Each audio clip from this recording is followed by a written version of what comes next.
let me welcome Mohammed Seyam. Mohammed. Oh, hello. Thank you so much, Mohammed, you Bastian. are joining us from Gaza, from Palestine, from the Palestinian territories. It's great to see you here. You're sitting in front of your amazing wall, which I've been Yeah, admiring a couple of times every time we meet on Zoom. We actually just met a couple of weeks ago for the first time face to face. Great to have you here. And let it me was kick an it off honor. with the same question. World Diabetes Day in Palestine, in Gaza, is that being celebrated at all? How do you celebrate it? And what are the issues for people living with diabetes in your region, in your country? Okay, well, thank you so much for giving me the platform to speak. First of all, of course, we all know that diabetes is and has always been a challenge to everyone affected directly or indirectly by it. And of course, it's an extra burden for those dealing with it and challenging communities and countries, of course, such as Palestine. Celebrating World Diabetes Day is a great deal for all of us in the diabetes community, as it is the day that we highlight and raise the point on the 24/7 routine that we go through. We advocate, we raise awareness and enjoy, and of course, support each other. In Gaza, to be more specific, we do celebrate World Diabetes Day. Healthcare providers, the Ministry of Health, and other NGOs gather around for an event each year to highlight the healthcare situations and the actions that are being taken, and of course, the challenges that we go through. Those kinds of events are mostly screening events and a gathering for doctors and policymakers, decision makers, to talk about this. To talk about diabetes. But I think a problem that I'm always highlighting to them is that we need more involvement for people living with diabetes in such events. And I've been getting some response, to be honest, but not the response that we wait for.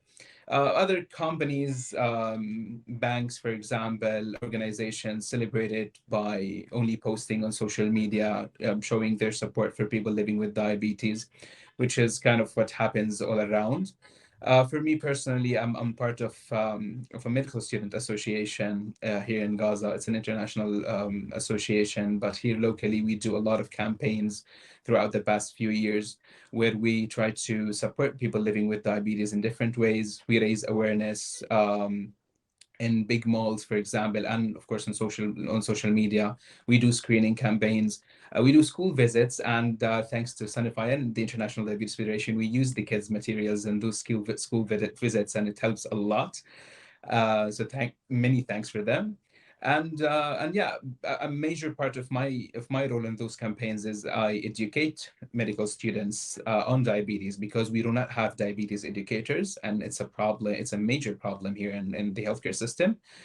So medical students are the future and utilized army of the healthcare system. So they need to learn more about diabetes. And I guess it's all the impact of having a type 1 diabetic in med school, and how things can change just because of an idea that I could bring.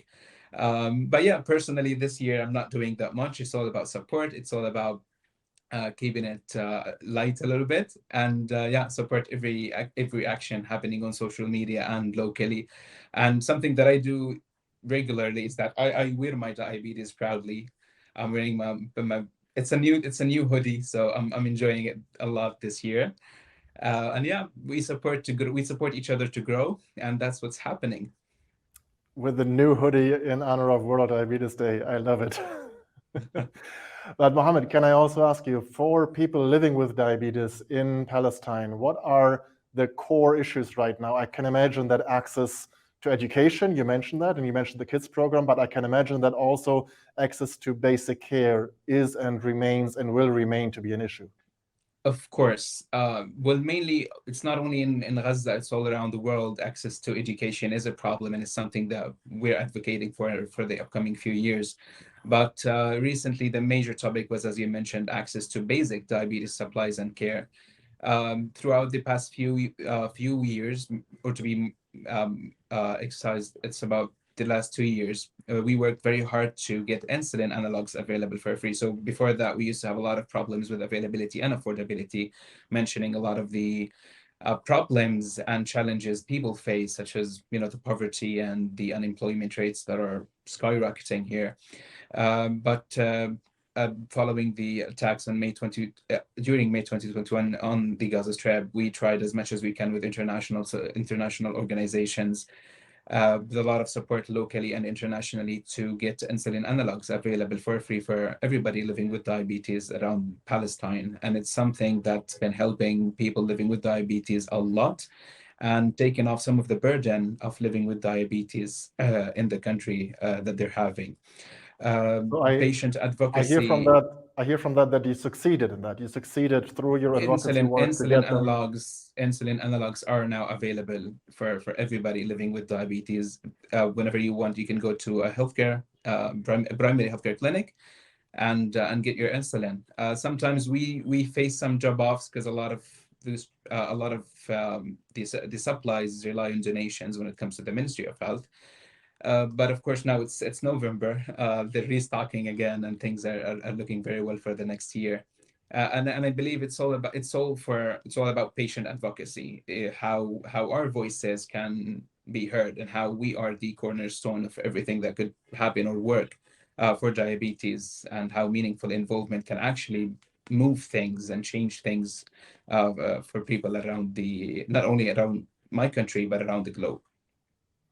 And Mohammed, you are our first and so far only dedoc voice from Palestine. I hope this will change in the future. Maybe you can root for some more. But tell me, if you were to look back to World Diabetes Day this year from next year, what is the main things that you will be advocating for next year, and what would mean that this year, the coming year, will have been successful for you, for people living with diabetes? You've already mentioned that a major part of what I try to do is to help people living with diabetes in my country to speak up, to be part of any movement that is happening, and to join amazing programs such as the dedoc Voices, for example, so they could be part of the whole international community and the whole support around the globe that would help them to actually create more and more effect on the diabetes situation locally. Another main topic that I'm eager to help with in my country and maybe around the region is education. I'm a doctor myself. I aspire to be an endocrinologist. My whole life is about diabetes, and I try as much as I can to educate people. And I want education to be spread all around, and not only the community, but also the healthcare system, because we lack educators, and the community has a lot of problems when it comes to awareness and stigma and discrimination towards people living with diabetes. So that is something that I'm looking forward to create an impact on for this year, for the next year, and hopefully for the next World Diabetes Day, we look forward to see an improvement in that, in the whole world, not only here in Gaza. Wonderful. Mohammed, thank you very much for joining us live from Gaza, from this wonderful backdrop wall behind you that's full of diabetes memes and cards and logos. Wonderful to see you, and hope to see you again very, very soon. Thank you Mohammed so much. Seyam from Gaza City.